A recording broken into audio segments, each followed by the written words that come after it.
Everything changes. So why do we keep holding on? Buddhist wisdom. Here's something strange about being human. We watch the seasons change. We see the leaves fall every autumn, and we don't argue with that. We watch children grow into teenagers, teenagers into adults. We notice, somewhere in the back of our minds, that our own faces in the mirror look different than they did 10 years ago. We know that everything changes. And yet, we still feel shocked when someone we love gets sick. We still feel betrayed when a relationship ends. We still feel the ground disappear beneath us when we lose a job we thought was secure. Why? This isn't a flaw in our intelligence. It's something deeper. There's a difference, a vast difference, between knowing something in your head and actually seeing it in your lived experience. You can read 100 books about impermanence. You can nod along when someone says nothing lasts forever. But that's not the same as truly seeing it in the breath that just passed, in the emotion that just shifted, in the thought that arose and disappeared before you could even finish thinking it. In the Buddhist teachings, there's a word for this gap, avijja. It's often translated as ignorance, but that translation can be misleading. It's not ignorance in the sense of lacking information. In the original texts, avijja is defined very specifically as not knowing, in direct experience, that there is suffering, that suffering has a cause, that there's an end to suffering, and that there's a path to that end. Notice, it's not about not having heard these things. It's about not seeing them where it actually matters, in the rising and falling of what's happening right now. Have you watched a feeling of anger arise in your chest and then, if you stayed still long enough, watched it change, shift, dissolve? Have you noticed how even the most overwhelming grief comes in waves, not as one solid block? Have you observed how a thought appears in your mind uninvited, hangs around for a moment, and then vanishes, replaced by another and another? This is what the Buddha was pointing to when he said, Sabbe sankhara anicca. All conditioned phenomena are impermanent. He wasn't giving us a philosophy to believe in. He was describing what's actually happening, right now, in this breath, in this feeling, in this moment of awareness. Conditioned phenomena. That phrase matters. It means anything that arises depending on conditions, which is nearly everything we encounter in ordinary life. Your body exists because of countless conditions: food, water, air, the genetic material passed down through generations. Your current mood exists because of conditions: what you ate, how you slept, what someone said to you this morning. Even the sense of you sitting here, listening to these words, that too arises from conditions. And anything that arises from conditions will change when those conditions change. This isn't pessimism. It's simply accurate. It's what's actually happening. And strangely enough, when we start to see it clearly, not just think about it, but see it, something begins to shift. The Buddha pointed to a way of seeing, and he offered a path, not a vague spiritual promise, but a clear structure. There is suffering. There is what causes it. There is freedom from it. And there is a way to get there. 4 truths, not 10,000. 4 things to see. So the question isn't whether we know about impermanence. The question is, have we actually looked? Have we turned our attention toward the rising and passing that's happening within us? Not as a concept, but as a living reality. Because that's where the knowing stops and the seeing begins. So we've established something important. We know things change, but we don't really see it in our direct experience. That gap, that not seeing, creates a kind of blindness. And in that blindness, something else takes root: clinging. But here's what's interesting. When we cling to something, a person, a job, a memory, a dream, we're not actually clinging to that thing. Not really.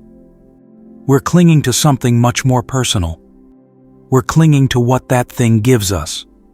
A feeling, a sense of identity, a story about who we are.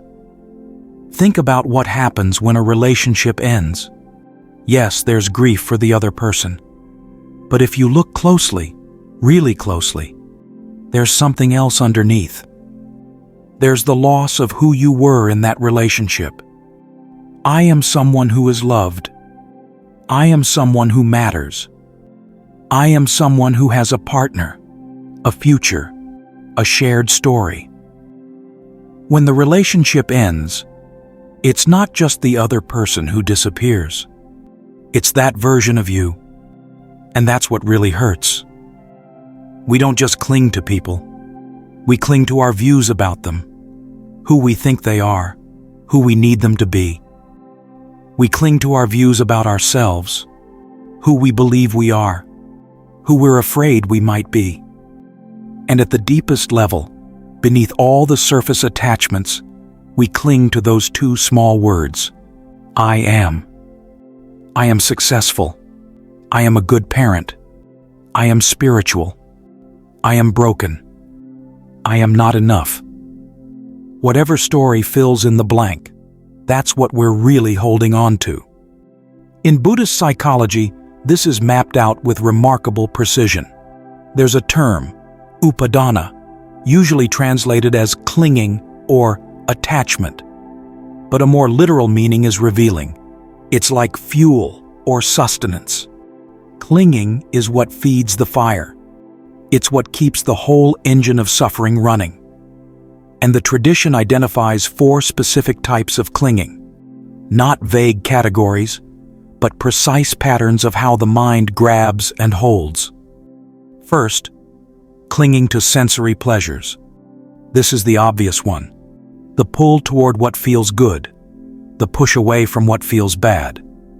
Second, clinging to views and opinions. This one is subtler. It's the attachment to being right. How much suffering comes from this? How many relationships have been damaged because someone couldn't let go of needing to be right? Third, clinging to rituals and practices. Even spiritual practices can become a trap when we cling to the form rather than the freedom the form is pointing to.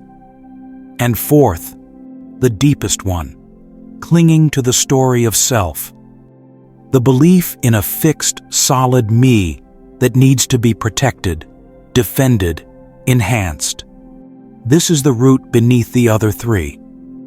The Buddha offered a teaching about what we call self, the 5 aggregates: form, feeling, perception, mental formations, consciousness. Everything we experience can be understood through these 5 categories. Now here's the question the Buddha posed. And it wasn't philosophical. It was practical. Can you control your body? Can you command it? Let my form be thus. Let my form not be thus. Can you prevent it from aging, from getting sick? Can you control your feelings?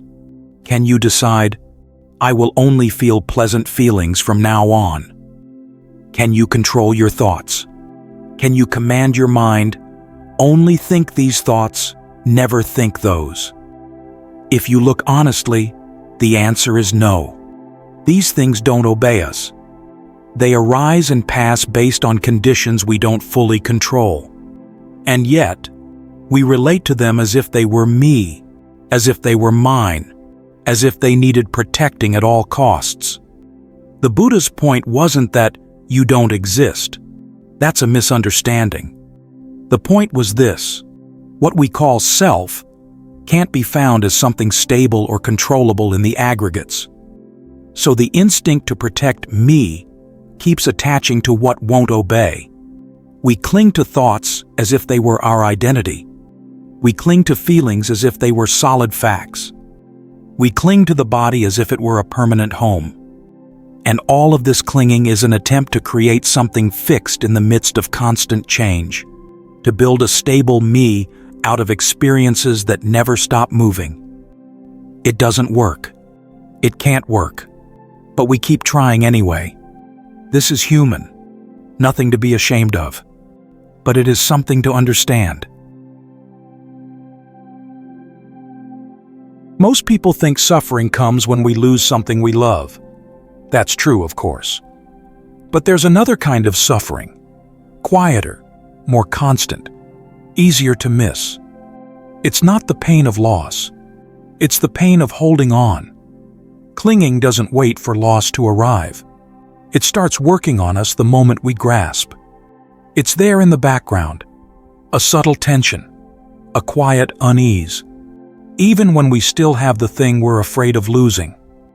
Watch closely the next time you hold someone you love. Are you fully there, present, open, relaxed in the simple fact of holding them? Or is there something else running underneath? A slight tightening, a whisper of fear, the thought, barely conscious. What if this ends? What if they leave? When that whisper is there, and be honest, it often is, you're not really holding them. You're holding your fear. You're not fully in the moment because part of you has already left, already traveled to some imagined future where loss has arrived. This is one of the quiet costs of clinging, the inability to be fully present. There's another cost, equally subtle, the way clinging turns love into transaction.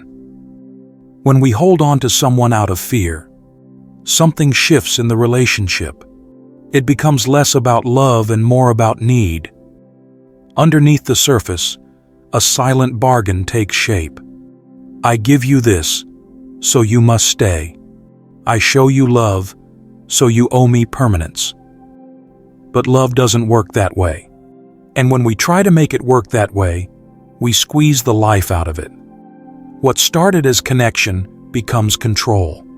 What started as openness becomes demand. Then there's the exhaustion. Think about how much energy goes into trying to keep things stable, trying to control outcomes, trying to prevent change. It's like holding your fist closed as tightly as possible, all day, every day. After a while, you don't even notice the tension anymore. It just becomes the background of your life. But your hand is tired. Your whole body is tired. This is what the Buddha meant by dukkha. That word is usually translated as suffering, but that translation can mislead us. Dukkha isn't just about dramatic pain. The word has a subtler meaning, something like unsatisfactoriness or inherent unease, like a wheel that doesn't spin quite right. And this subtle dukkha runs beneath everything when we're in the mode of clinging. Even pleasant experiences carry it. You're enjoying a beautiful moment, but somewhere in the back of your mind is the awareness that it's ending. The pleasure itself becomes tinged with a kind of sadness, not because you're pessimistic, but because you're grasping, and grasping introduces a tremor into even the most peaceful moments. Now, it's important to say something here. This clinging doesn't make you a bad person. It's not a moral failure. It's not something to be ashamed of. Clinging simply shows that you need safety, and needing safety is deeply human. We come into this world helpless, dependent, vulnerable. Of course we reach for stability. Of course we try to hold on to what makes us feel secure. There's nothing wrong with that impulse. The problem isn't the need for safety. The problem is where we're looking. As we saw earlier, conditioned phenomena, everything that arises depending on conditions, cannot stand still. We're asking impermanent things to be permanent. We're asking changing experiences to be unchanging. And when they can't deliver, because they never could, we suffer. The second noble truth points directly at this. It identifies the root of dukkha as tanha, craving. But craving doesn't stay as craving. When it's fed, when we keep following it, it hardens into something more solid, upadana, clinging. If craving is the spark, clinging is the fuel that keeps the fire burning. A pleasant feeling arises. Craving latches on. More of this. Don't let this end. The craving hardens into clinging. This is mine. I need this. And the suffering follows, not as punishment, but as natural consequence. So clinging doesn't protect us. That's the painful irony. We cling because we want to be safe.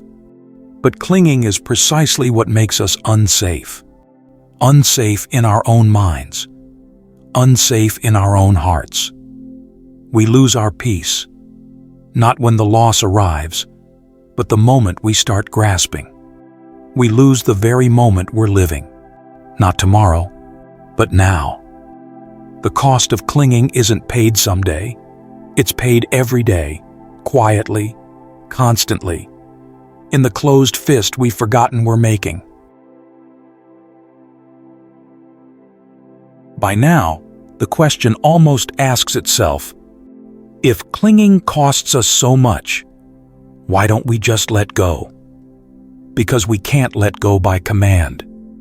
You can't decide to stop clinging any more than you can decide to stop being hungry. And there's a paradox here that's worth seeing clearly. The harder you try to let go through sheer willpower, the more you create something new to cling to. You cling to the image of being someone who has let go. You grasp at freedom the way you used to grasp at love, approval, certainty. So forcing doesn't work. But passivity doesn't work either. Waiting for the grip to magically disappear can become another kind of clinging. Clinging to a future version of yourself who is finally okay. The Buddha's answer was neither force nor drifting. It was practice. Letting go isn't something you squeeze out of yourself. It's something you cultivate. A gradual change that happens when the right conditions are in place. And those conditions can be trained. Traditionally, this training rests on 3 supports: virtue, concentration, and wisdom. Virtue steadies the heart, because when you live in ways that create regret, the mind can't settle. Concentration steadies attention, so you can actually see what's happening instead of being swept away by it. Wisdom is what grows from that steady seeing, not a belief, but a recognition. This arises, this passes, this doesn't obey. The Dhammapada puts it plainly. You yourselves must make the effort. The Buddhas only point the way. The path is shown, but no one can walk it for you. And one more clarification matters here, especially after seeing how much clinging quietly costs us. Letting go is not indifference. Indifference is what happens when you stop caring because caring feels unsafe. You close the heart so nothing can touch it. It can look like peace, but it's often just numbness. Another way of keeping the fist closed. Letting go is the opposite. It's caring deeply, being fully present, without demanding that life obey your wishes. It's love without bargaining, presence without the insistence that the moment stay. Letting go doesn't reduce love. It removes the bargaining hidden inside fear. So how do we train this kind of seeing? The Buddha offered a practice, Satipatthana, the 4 foundations of mindfulness, described as staying with experience ardently, clearly comprehending, mindful, having overcome longing and grief for the world. Not forcing, not spacing out. Just a steady, honest intimacy with what's here. A simple starting point. When something tightens in you, fear, craving, clinging, first, recognize it. Ah, This is here. Then observe it, not as a story, as an event in the body and mind. Does it stay the same, or does it move, pulse, shift, change texture, rise and fall? And then, instead of trying to talk yourself into freedom, you investigate with an ancient question. In the discourses, the Buddha keeps returning to a simple test. If something is impermanent, stressful, and subject to change, is it fit to be regarded as, this is mine, this I am, this is myself? So you look directly at the experience and ask, gently, honestly, is this mine? Is this what I am? Does it obey me? If I told this fear to leave, would it leave? If I told this craving to stop, would it stop? When you look carefully, the answer is often no. And in that seeing, not the concept, but the direct recognition, something begins to loosen. The grip doesn't need to be pried open. It softens. The hand opens by itself. Not because you did nothing, but because mindfulness became steady and effort became wise, again and again, over time.